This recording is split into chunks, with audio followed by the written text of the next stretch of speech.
नमस्कार दोस्तों, मैं मंत्रिमंडल विस्तार के बारे में आपसे चर्चा कर रहा हूं। मैं चर्चा कर रहा हूं उप मुख्यमंत्री ब्रजेश पाठक, जो छात्र राजनीति से आए हैं, लखनऊ यूनिवर्सिटी के अध्यक्ष रहे हैं, इसके बाद कांग्रेस से भी चुनाव लड़े थे और भाजपा में एक लोकसभा सांसद, राज्यसभा सांसद और सदन में भी कई कमेटियों में सदस्य रह चुके हैं।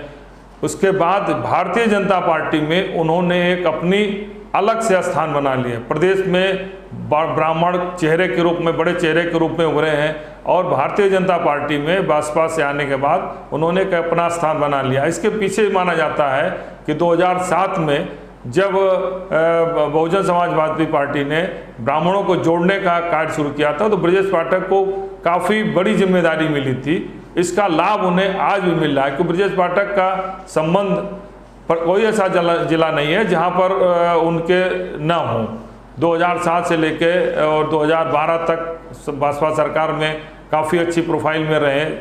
दूसरी बात, जब उनको भारतीय जनता पार्टी में शामिल हुए और विधायक बने और पहली बार उनको न्याय विभाग दिया गया, तो न्याय विभाग को उन्होंने बड़े रूप में एक बेहतर कार्य करके पूरे प्रदेश में जो तमाम रिक्तियां पड़ी थी, वकीलों खाली पड़ी हुई थे, न्यायालय कोर्ट का गठन नहीं हो पाया था, तो एक अच्छी खासी लोकप्रियता अर्जित की और बहुत अच्छा परफॉर्म न्याय विभाग में किया। और सबसे अच्छा काम उन्होंने कोरोना संकट काल में किया, क्योंकि कोरोना संकट में जब लोग अपने घरों में कैद थे, ब्रजेश पाठक एक ऐसा चेहरा था योगी सरकार में जो लगातार लखनऊ नहीं प्रदेश से तमाम पीड़ितों की लगातार मदद करते रहे।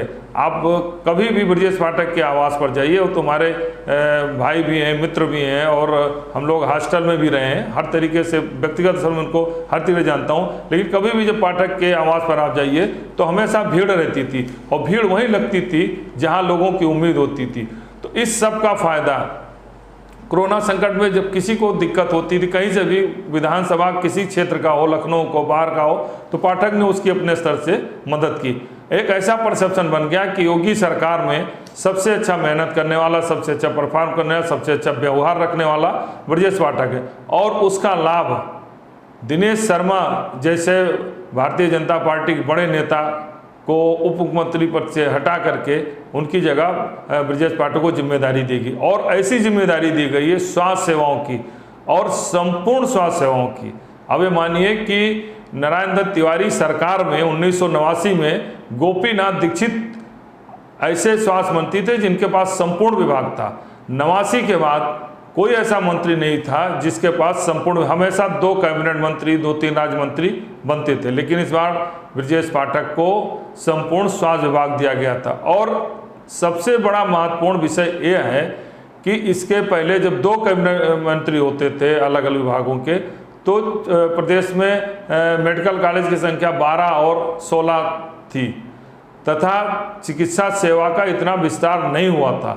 लेकिन आज की तारीख में पिछले 5 साल में योगी सरकार में नए 59 मेडिकल कॉलेज बनकर तैयार हो गए हैं और आने वाले दिनों जिस तरह के प्रधानमंत्री नरेंद्र मोदी, योगी आदित्यनाथ घोषणा कर रहे हैं, लगभग हर जनपद में एक मेडिकल कॉलेज है। कहने का मतलब है 75 जनपद में 75 मेडिकल कॉलेज।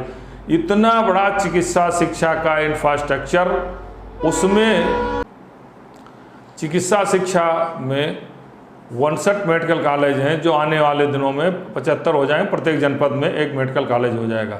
इसी के साथ उत्तर प्रदेश में प्रधानमंत्री आयुष्मान योजना से लेकर के 22 छोटी बड़ी ऐसी योजनाएं हैं जो गांव गरीब किसानों से लेकर सबको स्वास्थ्य चिकित्सा उपलब्ध कराई जा रही है। और एक और सबसे इसमें सुधार लाना, इसमें बेहतरी लाना, चिकित्सा शिक्षा स्वास्थ्य सेवा में एक आपस में तालमेल बना करके कार्य करना, यह तो बड़ी चुनौती है। ही है सबसे बड़ी चुनौती है पिछले 30 वर्षों से गैर कांग्रेस सरकार में स्वास्थ्य विभाग में व्यापक भ्रष्टाचार।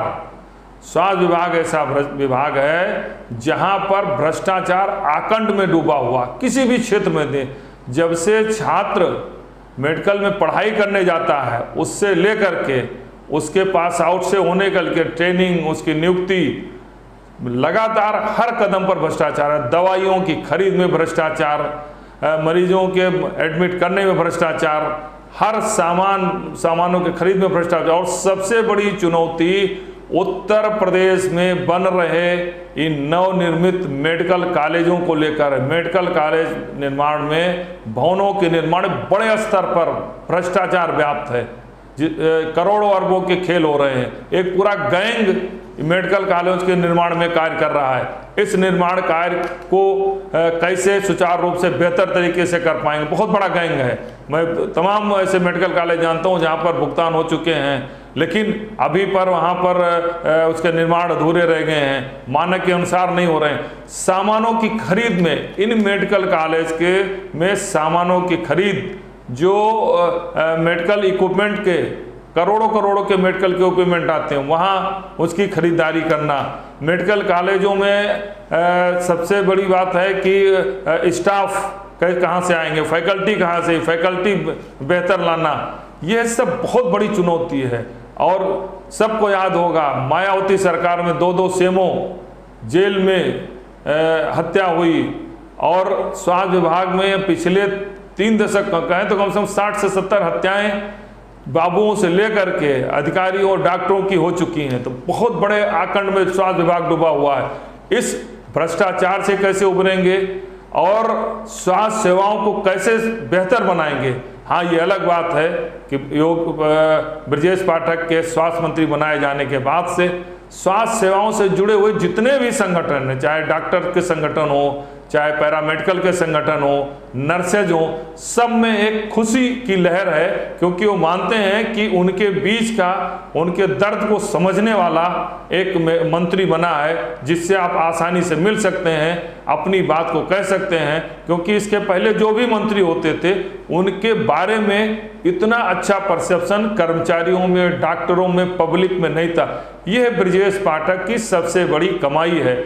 इस कमाई को किस तरीके से वो बेहतर अपने चिकित्सा शिक्षा और चिकित्सा स्वास्थ्य सुधार करने में उपयोग करेंगे, यह उनके आने वाले दिनों में उनकी क्षमता और योग्यता को प्रदर्शित करेगा।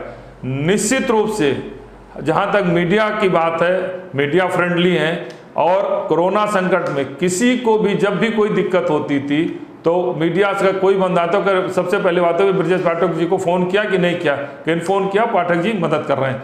और सबसे खुशी की लहर मीडिया जगत में भी है, मीडिया के मित्रों में भी है। वो भी मानते हैं कि अपने बीच का कोई स्वास्थ्य मंत्री बना है, क्योंकि उन्हें भी तमाम स्तर पर स्वास्थ्य सेवाएं जरूरत पड़ती हैं और बहुत दिक्कत होती है। तो ये मान के चलिए कि स्वास्थ्य सेवाएं ब्रजेश पाठक के लिए बहुत बड़ी चुनौती हैं।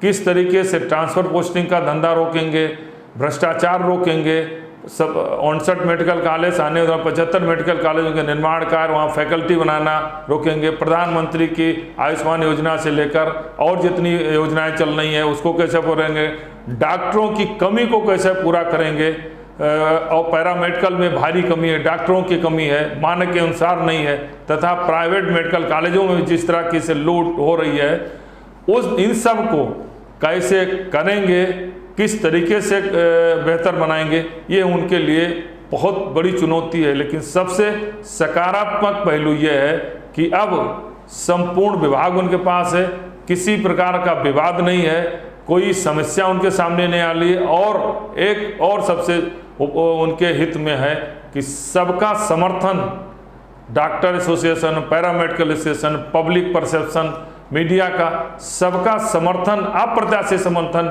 ब्रजेश पाठक को मिल रहा है। जब से उनको विभाग मिला है, जब से वो मुख्यमंत्री बनाए गए हैं, आप चले जाइए तो सर्वाधिक भीड़ पूरे प्रदेश से लोग बधाई देने के लिए ब्रजेश पाठक के यहाँ एक लंबी कतार लगी हुई है। तो निश्चित रूप से मानिए ब्रजेश पाठक के सामने एक बहुत बड़ी चुनौती है। वहीं उनके लिए उनके बाने में परसेप्शन, लोगों का समर्थन उनकी सबसे बड़ी ताकत भी है। अब समय बताएगा कि वो इन आशाओं पर, जनता के और पैरामेडिकल से लेकर मेडिकल के जितने भी संगठन हैं उनके आशाओं पर कितना खरा उतरेंगे ये तो आने वाला समय बताएगा। हालांकि पाठक निश्चित रूप से अभी आशा की जाती है कि जिस तरीके से छात्र राजनीति से उन्होंने शुरू की, हर कदम पर बढ़ते गए, उनका व्यवहार है, मिलनसार हैं, एक अच्छी सोच है, ईमानदार हैं, वो जरूर सफल होंगे। धन्यवाद।